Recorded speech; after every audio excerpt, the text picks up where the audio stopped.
Hi there, Engine Performance Expo viewers. Lake Speed Jr. again from Total Seal, and we're here today at AERA with my good buddies Steve Fox and Chuck Lynch. Tell us a little bit, guys, about what resources are available to either the beginning engine builder, aspiring engine builder, or even the seasoned engine builder to elevate their knowledge. That's obviously a major focus of the Engine Performance Expo, is to bridge that knowledge gap. And we've already been, at this point, been down to Samtec and visited the guys at Judson and his crew down there, about 4-year school, right? We really get into it to learn.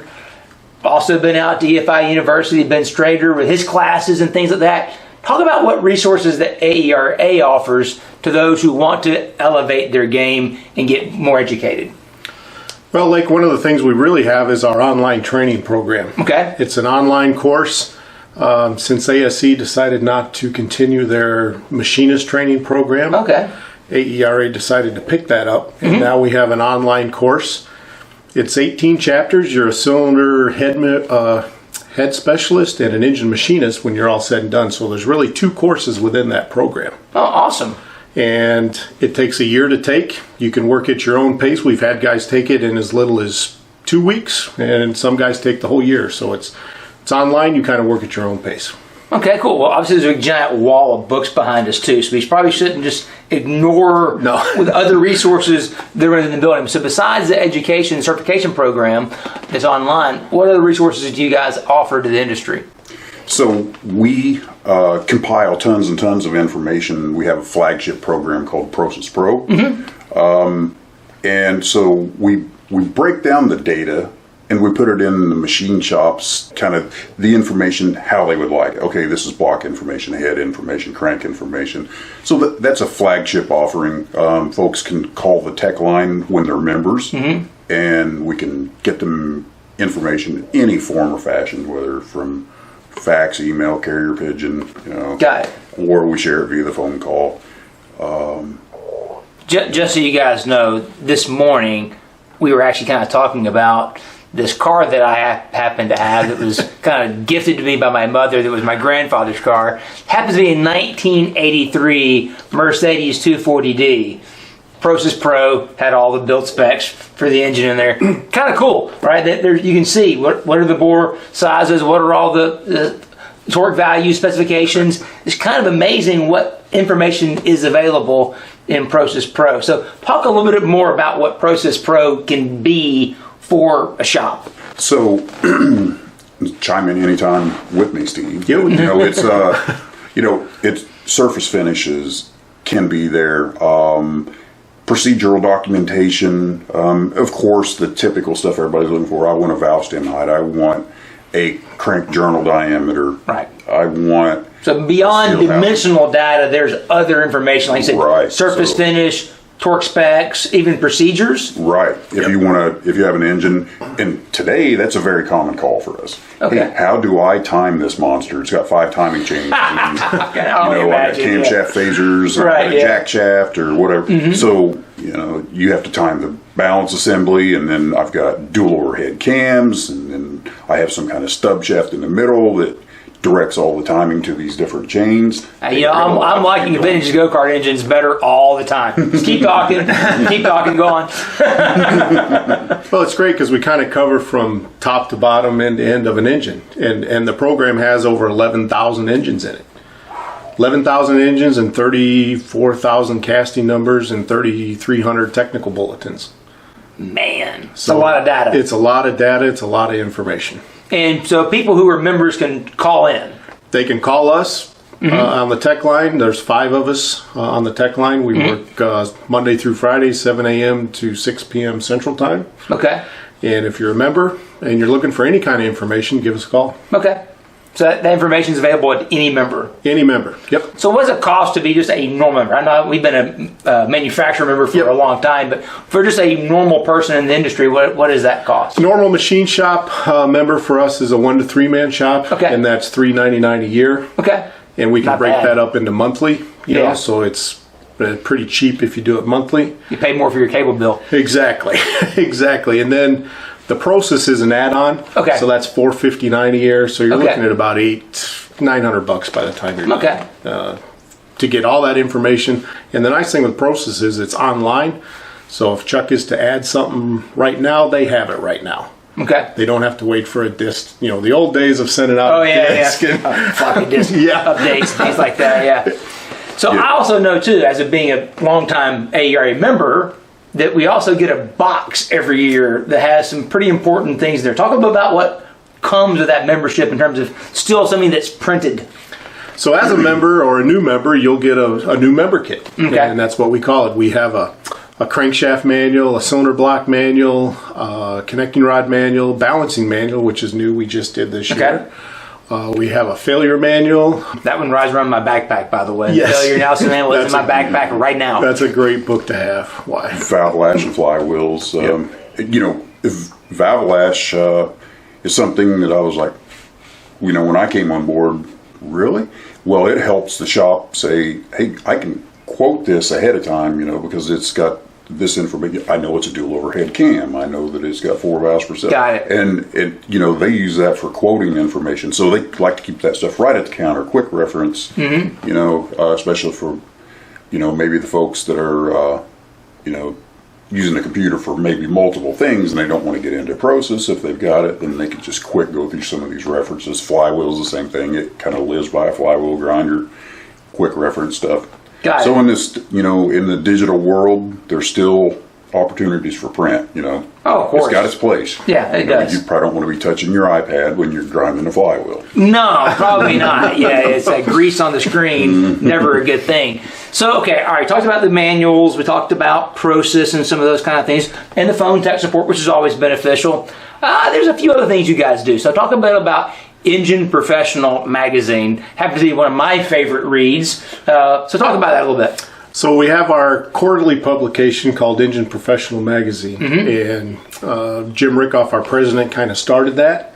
And it's a very, one of the things that we always tell our guys when we're looking for articles or writing articles are highly technical driven articles. You know, we want tech. We don't want the fluff and all that. We want to get as deep into that engine or problem or whatever it is, you know, the topic is, as deep as we can and try to make it as technical as we can. Well, I just think about the article you wrote recently, Chuck, about torque plates. And the level of detail in that was phenomenal. I mean, it was, but that's what kind of resource that it is, right? It's not just, hey, here's a small block Chevy and yeah, it's got a flat tap it can, and it's not that. It's very, talk a little bit about some of those details that you incorporated in the torque plate article, just so the listeners, the viewers can kind of get an idea of what we're talking about, quantify what level of tech we're talking about. Right. So, you know, often I think that there's a lack of understanding of the impact of the head gasket. You know, if you take a look at the bore opening of the torque plate and where the combustion armor contacts the torque plate relative to the bolts when they're going to apply the load, what is that impact going to be? So we're trying to create very, very high concentration of load right around the cylinder. Most of your modern head bolts are somewhere 12 to 15,000 pounds of clamping force per bolt. Right. So if I move that bore opening in or out, it's probably going to change. Right. So you have to factor that in. I've even seen where folks use torque plates without a head gasket. Well, why? Because you don't have that fulcrum. You're not creating those stresses. Bolting two flat pieces together, even though you got bolt load, doesn't create the same stresses. So that's why you really need to know how your customer is going to build the engine, so that you replicate that as best you possibly can.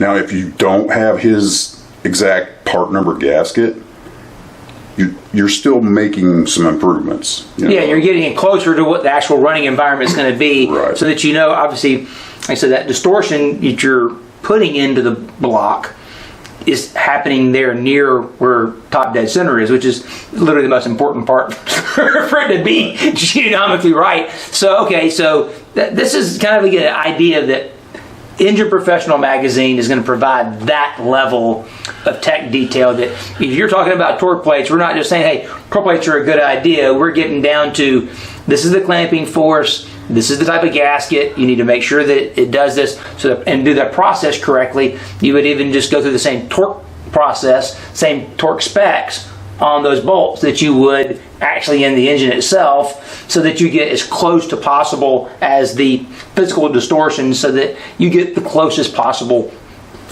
replication in the actual running engine. Right. So, I actually even go into, in some instances, how many heads do you know that have a big hole through the center?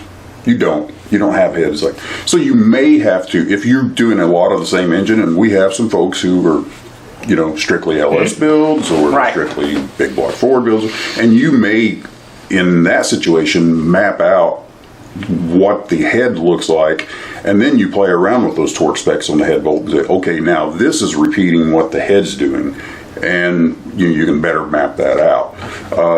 One of the things, that we... just so people would know, how would you go about mapping that out? What's a way to know that you got it right? So it's kind of just like it sounds. You got to start with a head bolted to the block, and you go through the bottom and measure. And okay, now what is this telling me? And then you create yourself an Excel spreadsheet. Hey, it was at this. I was at 12 o'clock. I was at 2 o'clock. I was at, and map that out. And then you move up an inch and you map that out. Now, for some of the more advanced shops, CMMs now have scanning technology. So you could go right in and you could sweep that. And okay, and bam, I got the plots. I'm ready to rock and roll. But you can do, with a dial board gauge, you do that, and then you put the torque plate on, and you start to sneak up on those torques, and what replicates what the head did. Now, so for somebody that's never done any of this, it's like, okay, I've heard about this torque plate stuff. Is it real? That's a great way of actually finding out. Have the block on the stand, heads bolted to it, torqued everything like it's supposed to be, dial board gauge down the bottom, plotted them all out, take the heads off, and then see what you got. That would be the proof of the pudding right there, right? Right. And then, like I say, with the torque plate on, now can I replicate what the head did? Okay. See, this is the kind of fun stuff that you can have when you read Engine Professional magazine. Again, latest copies in my backpack right now. But that's not all you guys offer is magazines and these kind of things.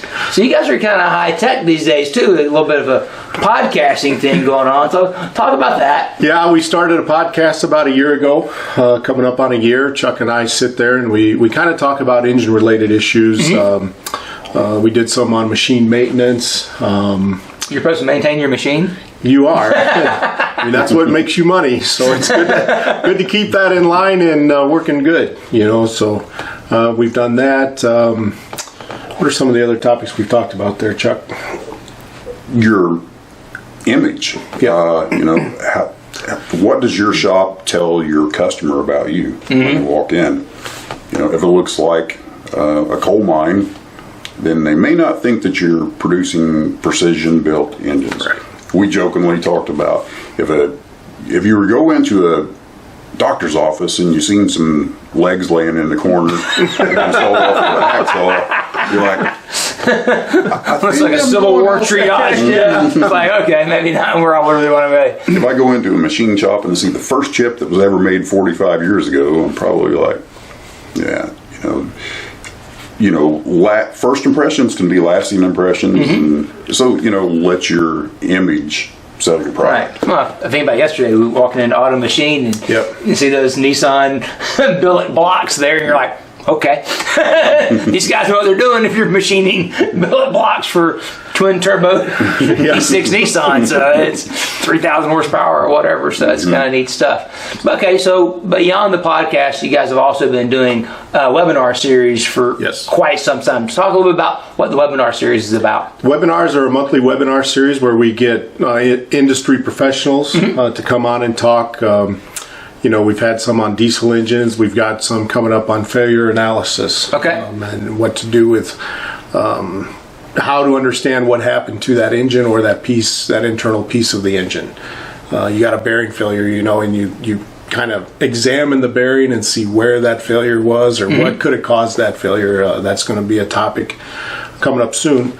It's going to be in English and Spanish. So that'll be There you go. That'll be good. We're going to try to do so, try to get into that Spanish-speaking market a little more and try to help those members out a little bit with some of our webinars. Well, that's great. So what else do you guys have to offer besides the webinars and the podcast and the magazine, the tech resources, Process? I know there's other things that happen that you guys do. I think you call them regional conferences. Yes.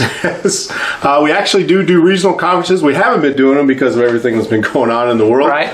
But we are looking at starting back up here very, very soon. Okay. We're looking at having one in Wisconsin coming up later this year. So that'll be a good thing to do. And it's where we get... It's for the localized machine shops, more of a regional type deal. Instead, if you can't make it to the big shows, you can definitely come to a regional conference where we have 4 or 5 speakers, and then we have tabletop vendors, kind of like a mini trade show. Is what it is. And you learn things that we hope you learn something you can take back to your shop and use. Well, I know I've learned a lot. I've been to several of them over the years and learned a lot from the different presenters there, but also it's the relationships you build as well. Correct. It's a great chance to meet some of those vendors, other people in shops and things. So it's another way to engage in the industry and elevate your knowledge level. So hopefully you guys are picking up that AERA is a really great resource for anybody that wants to be in the industry, whether you're OEM rebuilding or racing or whatever. I mean, you had a Mercedes 240D manual. How cool is that? So if it's engine related, easy. There we go. Okay, so all these resources, digital, print, online, podcasts, everything, but aren't just resources in terms of the technical content. You guys also have something that you provide to support the up-and-comers in terms of a scholarship? Yep, we have some grants and scholarships through our Engine Rebuilders Education Foundation. It's easy to say it 4 times fast. It's all good. Short EREF is what that really stands for. So any of our members who are looking for any kind of training, if they want to go to some of those regional conferences, they can send in for a grant to help them get there, to cover some of those expenses. But we also offer scholarships.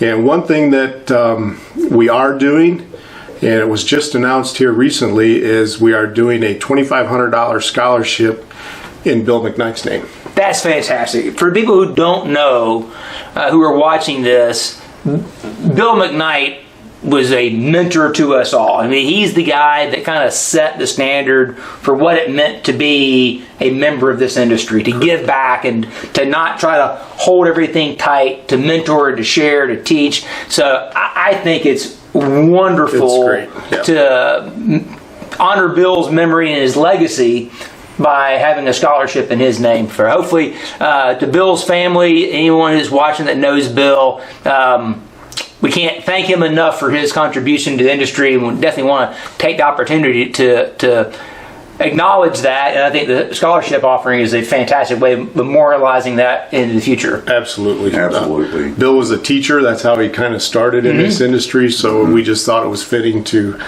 offer a $2,500 scholarship each year that we'll be giving away, I believe, at PRI. Okay, awesome. It's fantastic. So I hope you guys enjoyed this section. These guys are going to be here live to answer your questions, so stay tuned. Engine Performance Expo continues. Time for Q&A. We've got Steve and Chuck from the AERA. Guys, great conversation you're having right there. And it's part, I think it's part of all of our job to help guide people down that career path. And it's an industry where we need people to kind of catch the passion that you guys have. Absolutely. Actually, one of our visitors up today is a young gentleman, 28 years old, who is real admitted things, technical school, and just found that they really have had in this industry.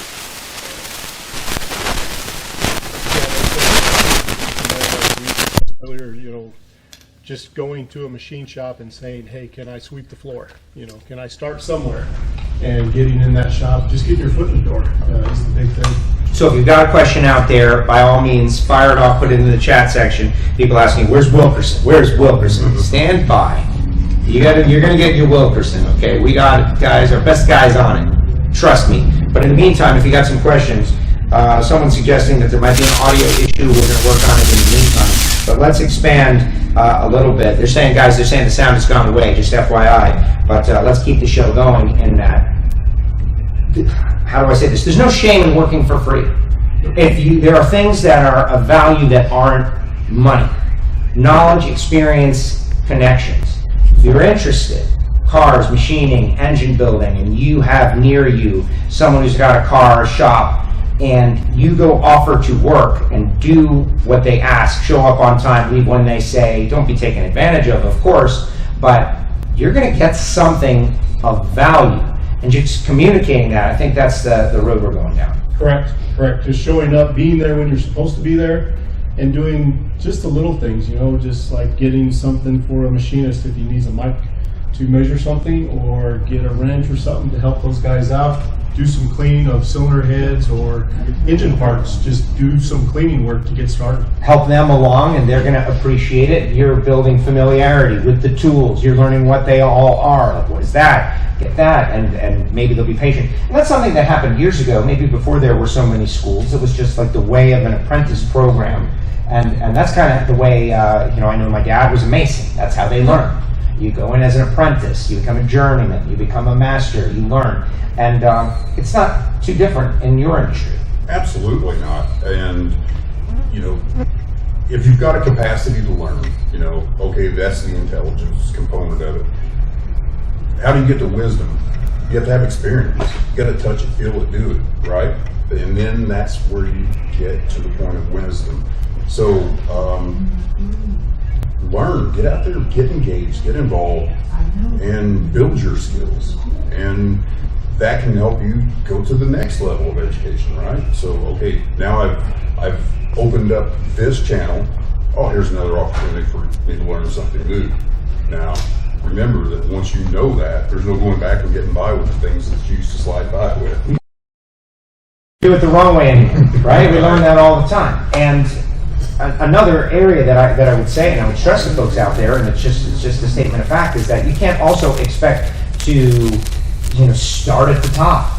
Like, hey, let me start building some engines. Well, no, because the block is $5,000, and what if you mess it up?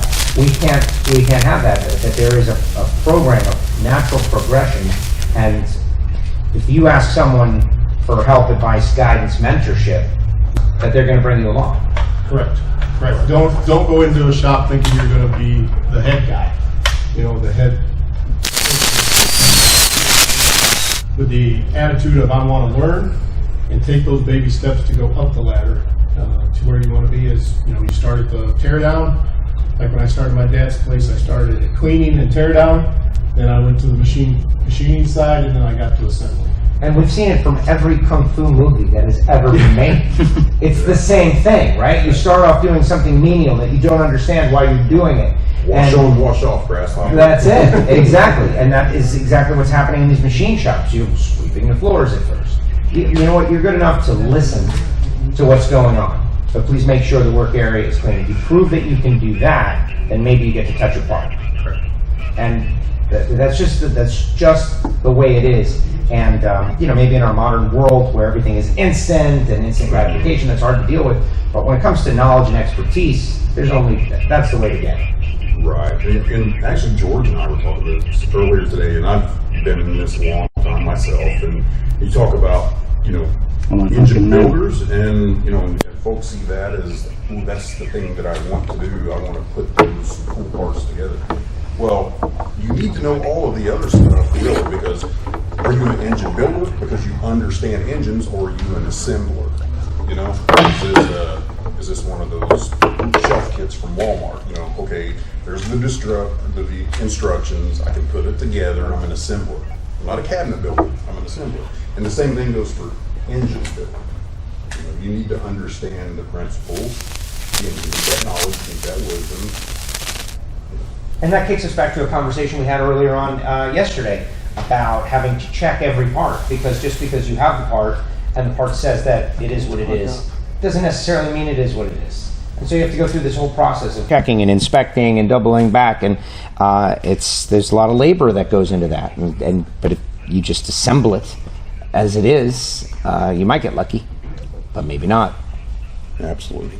And I think that's just the process of learning. But what other ways would you suggest that people advance their knowledge? Of course, going to someone and asking and offering and taking from them what they offer through mentorship. But what about reading? What about online stuff like what you guys do? What kind of resources would you recommend someone who is maybe uninitiated dive into some of your material to gain an understanding, the vocabulary, the language? Right. You don't have to be, looking to go to school to participate in our online engine certification program that we have. It starts with the basics. It talks about shop safety. It talks about, some of the general machining stuff that's important. Chip load, speeds, feeds. We had a presentation on speeds and feeds yesterday.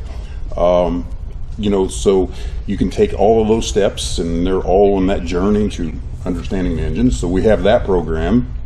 We have Tech and Skills Regionals. You don't have to be a member to show up at. We blast those all over our Facebook page, all of our social media. We have a YouTube channel. We have Engine Professional Magazine. We have many of the manufacturers and shops and so forth that contribute to that. Steve? Yeah, and we also have our podcast. We do a podcast as well called the Engine Professional Podcast. Chuck and I both do it. And Apple Podcasts, Spotify. Yeah, your favorite podcasting. Wherever you get your podcasts. That's right. So it'll be right near Hidden Horsepower, because I'm sure the keywords are the same. And so we do that, and like Chuck said, we have our online training program. It's an 18-chapter course. It's online, so you kind of work at your own pace. If a guy wants to do 1 chapter a month and then get it done in the next 2 months, he can. It's just that easy. Tremendous. And I would imagine if somebody reached out to you guys online and said, hey, I'm a 17-year-old kid, I like cars, I don't know what I'm going to do, I want to get in on this, you're not going to turn them away. Absolutely no. not. Open arms. Come to us. That is exactly right. Steve, Chuck, great job. Appreciate it. And just a wealth of knowledge. And, sign up to the podcast. Check it out. Guys, thank you very much. Thank you. Appreciate it. And our audio issue has been fixed. Somebody out there says, what, no IKEA engine kits? No, definitely not. Although that is, it's important to be able to follow instructions. Hey, I want to thank the sponsors out there and our media partners. EngineLabs.com. You guys are doing a great job covering the Engine Performance Expo. Don't put your stories to bed just yet, because we got Wilkerson just seconds from now, not long ago, will be racing at the Thunder Valley Nationals, plus Race Engine Technology Magazine and NHRA.TV. Hearing we're having great feedback from the folks out there on NHRA.TV. Maybe you took a little break to go see the big Tony Stewart announcement. Tony Stewart Drag Racing, going to be awesome. But thank you, NHRA.TV, for showing the Engine Performance Expo. And sponsors like Rottler Manufacturing, Total Seal Piston Rings, CWT, Straub Technologies, Chris has been fantastic, of course, Pro Charger, Blueprint Engines, Edelbrock, Morel Lifters, Holly Performance, Goodson, Valvoline, Ultrasonic, Dart, Elgin, AERA, just heard from Steve and Chuck, they're great. Comp Cams, ARP, Driven Racing Oil, Mala or Molly, depending on who you are and what you want to say, Motor State, and Summit Racing Equipment. Plus, we've had great contributors like folks at samtech.edu. Judson was fantastic. And all these videos are going to be up on engineperformanceexpo.com and YouTube, and we'll be releasing and mining parts and segments throughout the year. So this is not a one-time deal. You'll be able to access this resource throughout the year.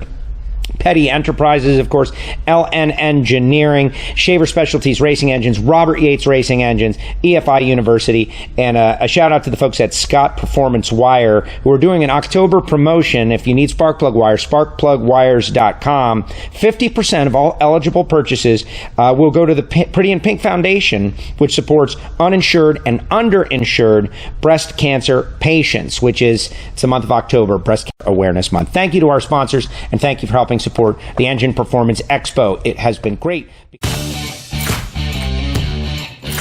What a day, what a day, what a day. Yeah, my brain is swollen. I've learned so much today. They told us, don't start cars. We are not going to listen.